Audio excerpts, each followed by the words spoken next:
लसूण, लाल मिरची आणि ओलं खोबरं यापासून बनवलेली झणझणीत महाराष्ट्रीयन चटणी आणि ताटाची शोभा वाढवणारी हमखास आपली महाराष्ट्रीयन चटणी. तर या चटणीची फुल रेसिपी आज मी तुमच्यासोबत शेअर करणार आहे. तर यासाठी आपण वापरणार आहोत ही सामग्री: सुकं किंवा ओलं खोबरं, लाल मिरची, लसूण आणि तीळ आणि चवीपुरतं तुम्हाला याच्यामध्ये मीठ घालायचं आहे. जर तुम्हाला जास्त स्पायसी हवी असेल, तर तुम्ही लाल मिरची इथे जास्त प्रमाणात घ्या. माझ्याकडे जास्त अवेलेबल नव्हती, म्हणून मी एवढीच घेतलेली आहे. मला ही बाजारामध्ये जास्त प्रमाणामध्ये मिळाली नाही, म्हणून मी ही Blinkitवरनं ऑनलाईन मागवली होती आणि साईज पण याची बरीचशी छोटी होती. चला तर आपल्या रेसिपीला सुरुवात करूया. पण त्या अगोदर व्हिडिओला लाईक करायला विसरू नका आणि चॅनलवर नवीन असाल तर चॅनलला सबस्क्राईब करायला विसरू नका आणि हाईप देखील करायला विसरू नका.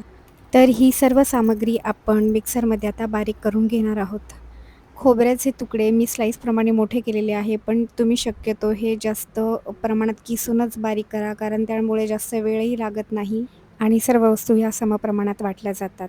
गावाकडे ही चटणी पाट्यावर वाटतात, त्यामुळे याची चव ही अगदी वेगळीच असते. तर या चटणीला आपण देणार आहोत आता गरम तेलाचा तडका. तर इकडे आपण तेल गरम करायला ठेवलेलं आहे आणि एका वाटीमध्ये आपण चटणी साईडला काढून ठेवलेली आहे. आता हे तेल गरम झाल्यानंतर आपण ते चटणीमध्ये टाकणार आहोत. ही चटणी तुम्ही कमीत कमी फ्रीजमध्ये स्टोअर करून 1 महिनाभर ठेवू शकतात. काही कालावधीनंतर या चटणीला आपोआप गडद रंग येतो.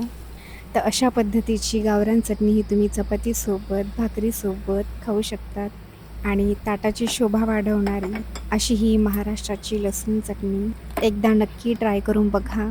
पराठा असो, ठेपला असो, यासोबतही तुम्ही ही चटणी खाऊ शकतात. चला भेटूया नेक्स्ट व्लॉगमध्ये. तोपर्यंत बाय.